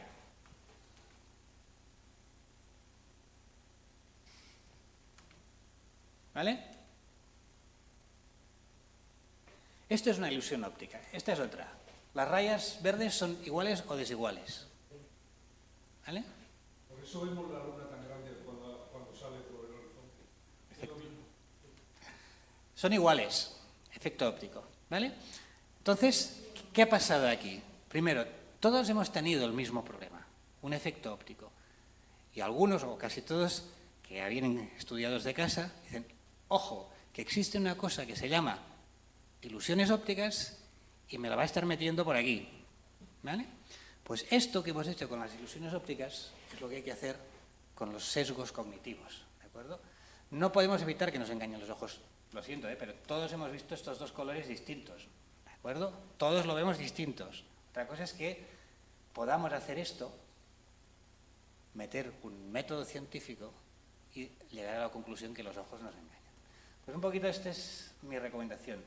Igual que he puesto ayudas visuales en las imágenes anteriores para comprobar cuál era la situación, hay que adquirir recursos para cuando tengamos dudas o sepamos que estamos en una situación donde un sesgo cognitivo nos puede estar llevando al huerto, estas palancas, estas máscaras, ponerlas en funcionamiento. Hay que adquirir estos recursos. Segundo, cuando discutamos con alguien, afirmaciones extraordinarias requieren pruebas extraordinarias, ¿de acuerdo?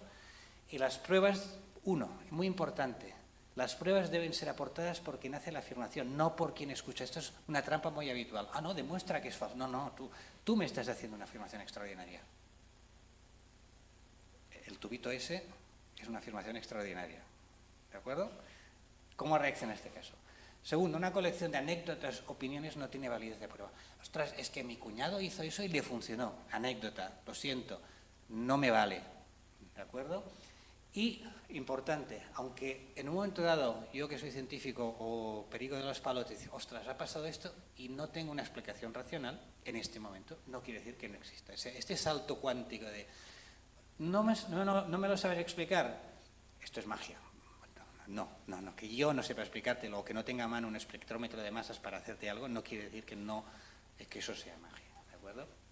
Y, bueno, aquí, si vamos, yo creo que voy tarde, pues no miro el reloj que me ha hecho corto, pero a la gente le pongo este ejemplo de afirmaciones extraordinarias. Si os digo que me he encontrado a mi hermano en el metro, pues, vale, pues no es una afirmación extraordinaria y no me vais a pedir pruebas. Pero si digo que me he encontrado a Messi en el metro, bueno, cuando viví en Barcelona ya era difícil, pero es que ahora que está en París o no sé dónde está, ya me vas a tener que enseñar una foto. Si digo que me he encontrado a Putin, digo, a ver, macho, Putin, si va a venir, primero que venir no va a venir, pero segundo que si viene no va a coger el metro. Aquí no una foto, no. O sea, una foto autenticada por un notario o algo así. Y si digo que me he encontrado a Elvis Presley en el metro, aquí ya digo, vamos a ver, aquí ya... Como me puedas demostrar que te has encontrado a Elvis Presley en el metro, un poquito lo pongo como ejemplo para que la gente vea que normalmente no tenemos que ir pidiendo explicaciones por el mundo, pero cuando toca hay que pedirlas, ¿de acuerdo? Javier Armentia, del Planetario de Pamplona, da estas 3 reglas importantes. Cuando alguien hace una afirmación para diferenciar supersticiones y creencias del resto, ver si se da demostración de que eso es así y de qué tipo. Preguntarse si no existirá una explicación alternativa más natural o razonable, o al final, y esta es la clave, cuando alguien te está vendiendo una milonga, dice, bueno, ¿qué me quieres vender? Porque a veces o frecuentemente hay detrás un interés económico. Y siento haberme alargado, muchas gracias.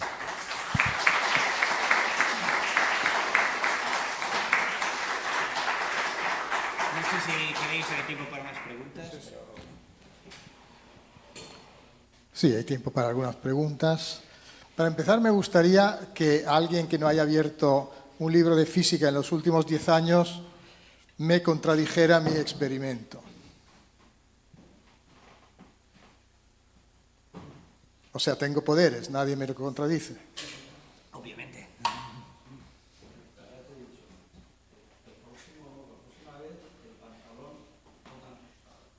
Un buen observador se da cuenta de que yo disimuladamente, bueno, no muy disimuladamente, porque tampoco era cuestión de engañar del todo, mientras cambiaba a mi ayudante, he pasado de este cilindro, que no es un imán, a este cilindro exactamente igual, que es un imán. Entonces dice, bueno, ¿y qué? Si no sabes un mínimo de física, tampoco lo sabes explicar.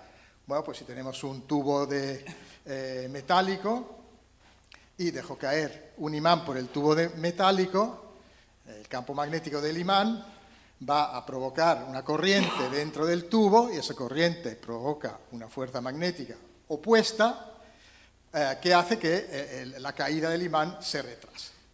¿Vale? Esta es la explicación. Pero claro, esto pasa como con la prestidigitación. Si no hay alguien que sepa de qué va el asunto y sobre todo no hay alguien que se fije en lo que está haciendo el supuesto mago, pues te la cuela. Bueno, os he explicado el truco, así que ya las preguntas que queráis. Primero, felicitarte, una exposición magnífica, muchas gracias. Y segundo, decirte que muchas de las cosas que estamos considerando sesgos ya vienen desde la filosofía, son falacias. Y las falacias están clasificadas en un montón. Por ejemplo, el principio de autoridad, eso de creerse lo que dice el más sabio, ¿no? Es una falacia que se llama principio de autoridad, o la de el argumento ad hominem. O sea, tú es que eres así, tú no sirves porque tú eres así. No te dicen por qué piensas como piensas, sino porque tú eres argumento ad hominem. O sea que así hay montones de falacias que vienen desde la filosofía y que ahora llamamos sesgos, pero siguen habiéndolas. Y, claro, hay que pensar que están quitando la filosofía de la educación. ¿Por qué será? Bueno, un debate muy interesante, desde luego. No solo la filosofía, sino que bueno, tengo 2 hijos Y una de las discusiones es que las redes sociales, con la simplificación que hacen, no se prestan a la discusión organizada ni de filosofía ni de nada. Es decir, el sentar unos alumnos, como que hacía filosofía, nos sentábamos una hora discutiendo sobre, podría ser algo tan escueto como lo que acabo de decir, el principio de autoridad. Pasarse una hora discutiendo el principio de autoridad es que hoy es impensable. O sea, ya han hecho clic y se van al siguiente enlace.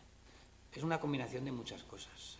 No solo, yo diría que no solo es la filosofía. Si fuese solo la filosofía, se podría arreglar poniendo más horas, pero yo creo que es una combinación más complicada de muchos factores de la vida moderna. Los argumentos, los silofismos falsamente construidos, premisas falsas, pero es que esto lo estamos viendo todos los días en los medios de comunicación. O sea, los tertulianos están constantemente diciendo falacias y la gente se cree que eso es normal y que eso es así. Sí, no, totalmente de acuerdo. ¿Alguien tiene alguna pregunta o comentario?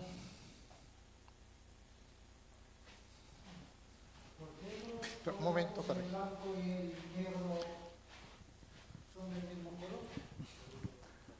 ¿Por qué los cuadrados que aparecen, el blanco y el negro, son del mismo color? La vuelvo a poner.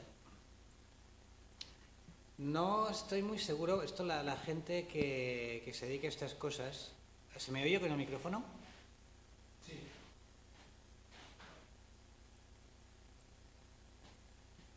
Parece ser que el ojo no es una cámara. El ojo es un sistema complicado que incluye los sensores, pero ya inmediatamente detrás de los sensores del ojo hay ya todo un sistema neuronal de preprocesado. Por ejemplo, detección de bordes, detección de movimientos, es decir, cuando la señal lumínica ya se ha recibido, hay una primera capa de procesado, luego se manda al cerebro y hay mucho procesado después, ¿de acuerdo? Entonces, ¿qué parece ser que pasa aquí? Que, si os fijáis, aquí hay una escena construida, donde hay un objeto que se ha hecho parecer que proyecta sombra. Entonces el ojo automáticamente compensa, dice, si esto está en la sombra de un objeto, yo voy a asumir que es más claro porque está en la sombra. Hace una compensación, intenta ver el tablero como si estuviese, como es en realidad iluminado uniformemente, y dice, bueno, voy a interpretar que esto es más claro, y entonces te hace ver este cuadrado más claro cuando en realidad no es. Esto es la interpretación que yo he leído de este efecto óptico. ¿Vale? Que el cerebro hace una especie de compensación automática. Igual, esto también los fotógrafos, el balance de blancos, cuando el ojo ve una escena iluminada de un color,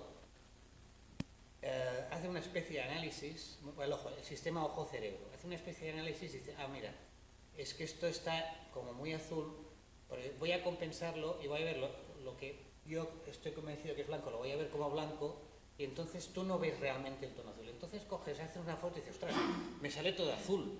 Y cuando tú lo miras no lo ves tan azul como la foto. Lo real es la foto.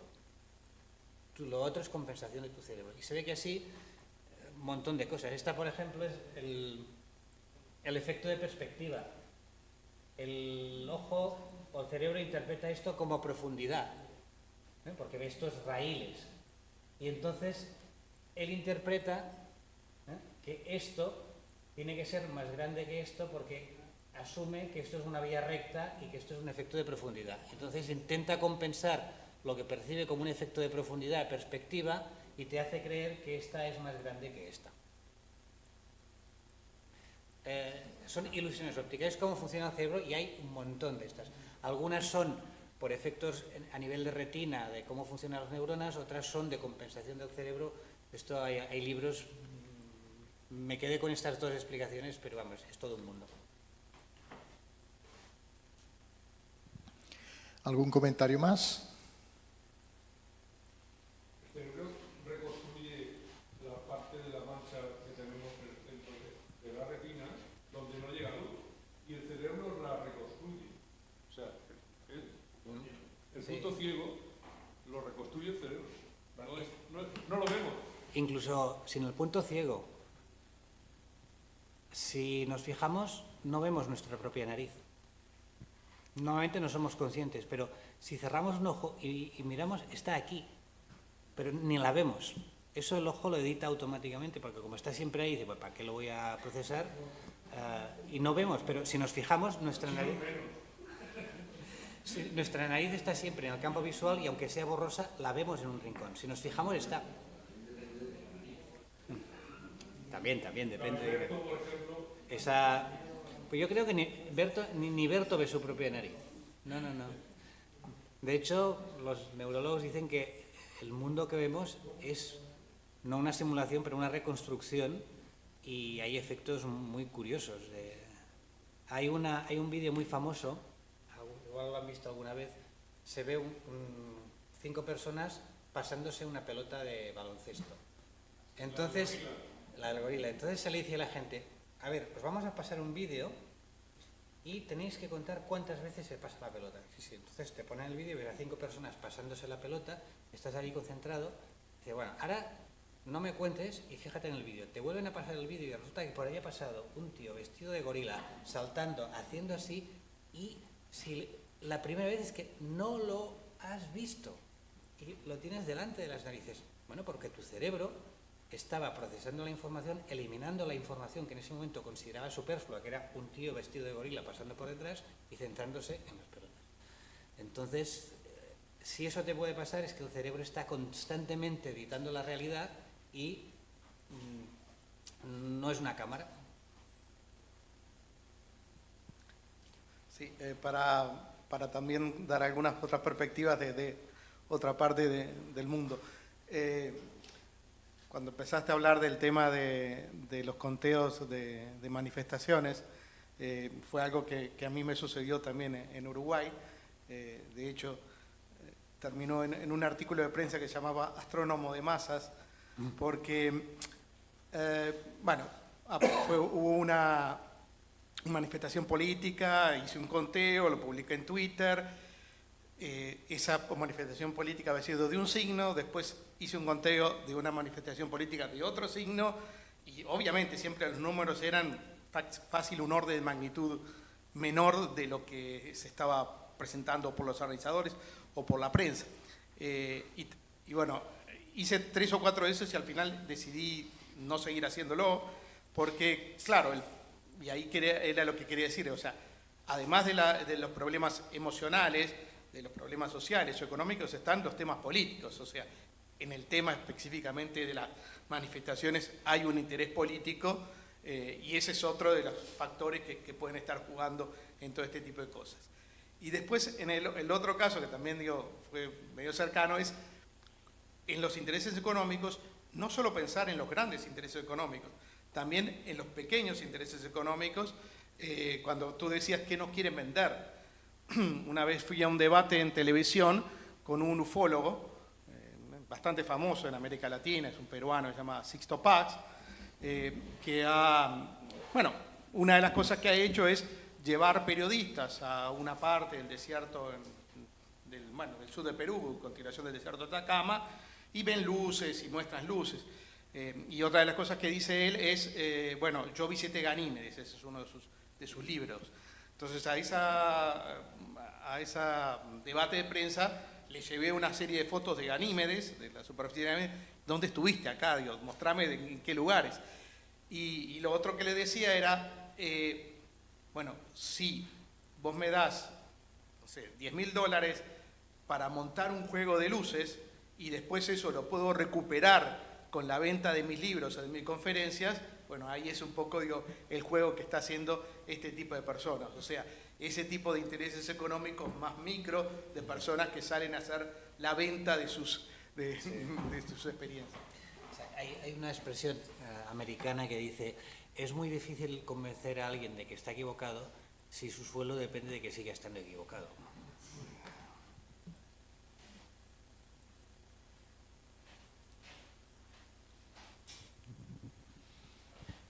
Bueno, pues no sé si hay algo más, parece que no. Pues muchas gracias de nuevo, Javier. A vosotros.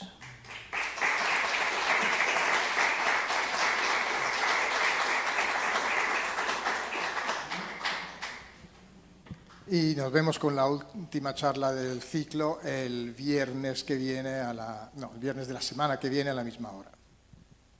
Muchas gracias, hasta luego.